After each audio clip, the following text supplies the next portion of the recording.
নমস্কার, আমি সোনালি। আমার নতুন আর একটা ব্লগে সবাইকে স্বাগত। তো পরদিন সকালে আমরা তো খাওয়া-দাওয়া করে রেস্ট নিচ্ছিলাম। আর তারপরে ঘুরতেও বেরিয়ে পড়লাম। আর ১ম এই গিয়েছিলাম একটা আশ্রমে, যেখানে দ্বারকাজির মূর্তি আছে, চারিদিকে অনেকগুলো মন্দির আছে। জায়গাটা এত নিরিবিলি, এত শান্তশিষ্ট, খুব ভালো। আর ওখানের একটা ইতিহাসও আছে। তো সেগুলোই এখানে সব জায়গায় দেখানো আছে।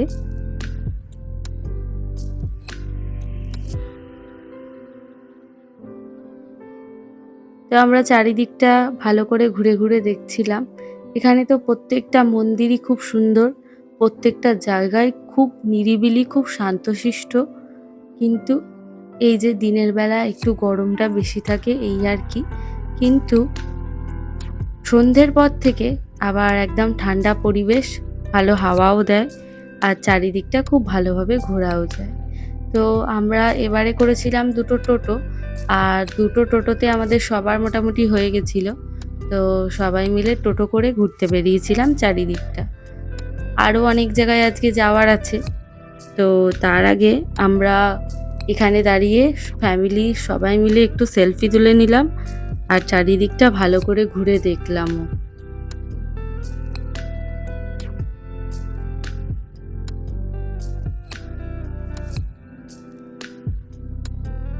তারপরে অনেকগুলো জায়গায় ঘুরেছি, আর ঠিকঠাকভাবে ভিডিও করা হয়নি। তারপরে গিয়েছিলাম কালভৈরব বাবার মন্দিরে। তো এই কালভৈরব বাবার মন্দিরে আমাদের প্রচুর টাইম লেগেছে। আমরা সেই অনেক দূর থেকে লাইন দিয়েছিলাম। মানে এখানে প্রচুর লোকের ভিড়। অনেক দূর থেকে লাইন দিয়েছি বিকালবেলায়। বিকালবেলা এসছি আমরা এখানে, এসে লাইন দিয়েছি।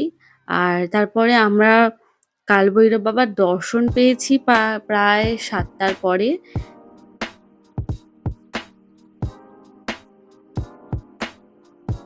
তবে দাঁড়ানোটা আমাদের সার্থক হয়েছে।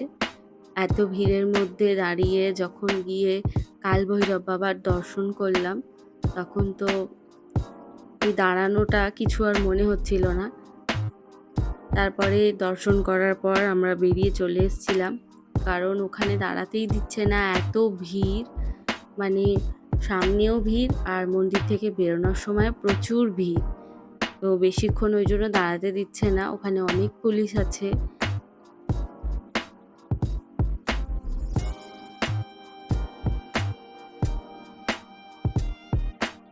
আমরা কিন্তু এই ট্রিপটার একদম শেষ দিকে চলেই এসেছি। তো আর বেশি জায়গা আমরা ঘুরতে পারবো না খুব একটা। তো কালভৈরব বাবার মন্দির দর্শন হয়ে গেছে। তো আরও কয়েকটা মন্দির আমরা দর্শন করেই এসেছি। এখানে তো অনেকটা টাইমই চলে গেল, তবে দর্শন হয়েছে এটাই অনেক। আর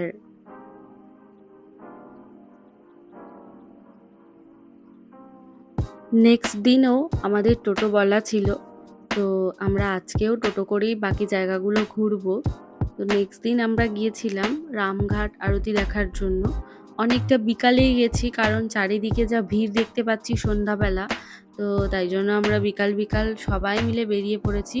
আর আমাদের ৪ জনের আসতে একটু লেট হয়েছে, ওরা অনেকটা আগেই বেরিয়ে গেছে।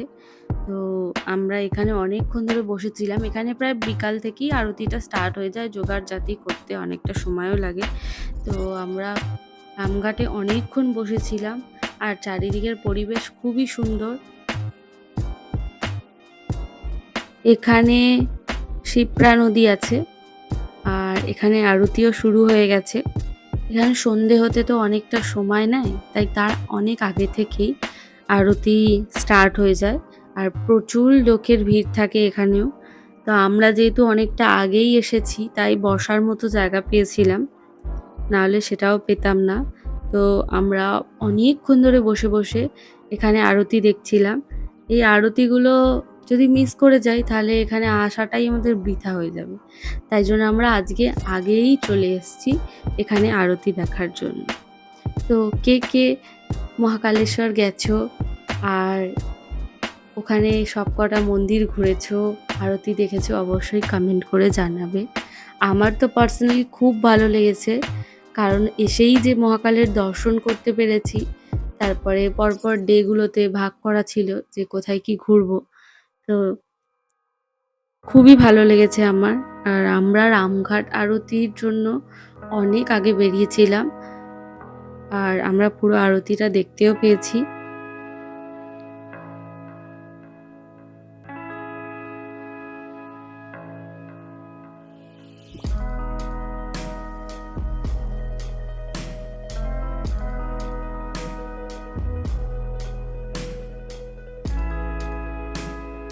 প্রচুর লোকের ভিড় ছিল।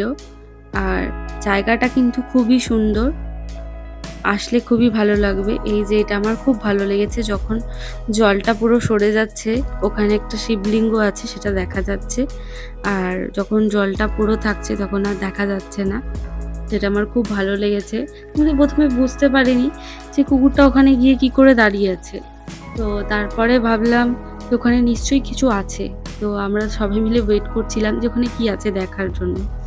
তো জলটা যেই এসে সরে গেল তখনই দেখা গেল যে ওখানে শিবলিঙ্গ আছে। তো আমাদের আরতি দেখা হয়ে গেছে। এবার আমরা অন্য জায়গায় যাব।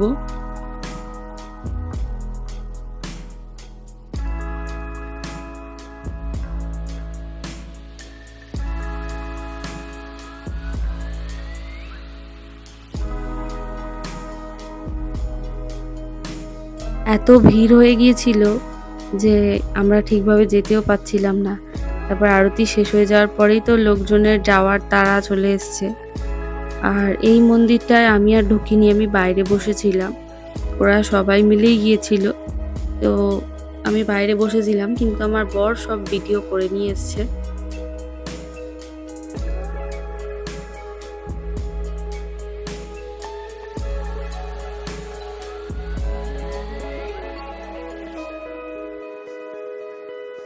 তারপরে আমরা চলে এলাম আবার মহাকালেশ্বরে।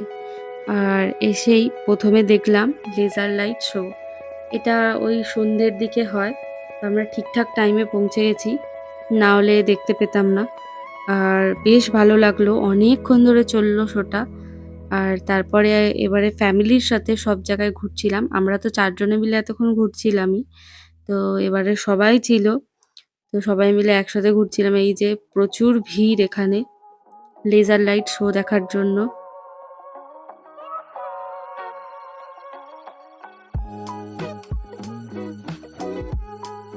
এখানে ওই পুরো কাহিনীটা বলে।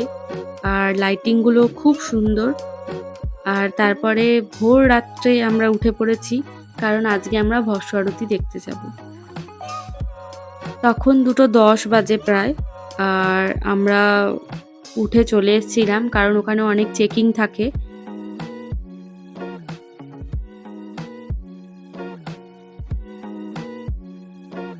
এই গেট ওই গেট অনেক ভাগও আছে। তো অনেক আগে থেকে বুক করতে হয় ভস্ম আরতি। তো আমরা যে দেখতে পাবো এটাই সত্যি ভাবতে পারিনি। তখন কেউ ছিল না। আর ভস্ম আরতিতে ফোন নিয়ে যাওয়া যায় না। একটা ফোন নিয়ে যাওয়া যায়, কিন্তু আমরা ওই আরতি দেখবো বলে মন ভরে, তাই আর কেউই ফোন নিইনি। তো ফোনগুলো সব লকারে রেখে গেছিলাম, জমা দিয়ে গেছিলাম। আর সকালবেলা যখন ফিরছি, সেদিন নীল ষষ্ঠী ছিল, যেদিন আমরা ভস্ম আরতি দেখি। তো খুবই ভালো লেগেছে, মানে এত সুন্দর আরতি হয়। আমরা সামনে বসে পুরোটা দেখেছি, খুব ভালো লেগেছে। তারপরে পুরো সকালটা আমরা ঘুমিয়েই কাটিয়ে দিয়েছি। তারপরে তো দুপুরে আমরা চলে এলাম রেস্টুরেন্টে লাঞ্চ করতে। তো লাঞ্চ করা হয়ে গেছে।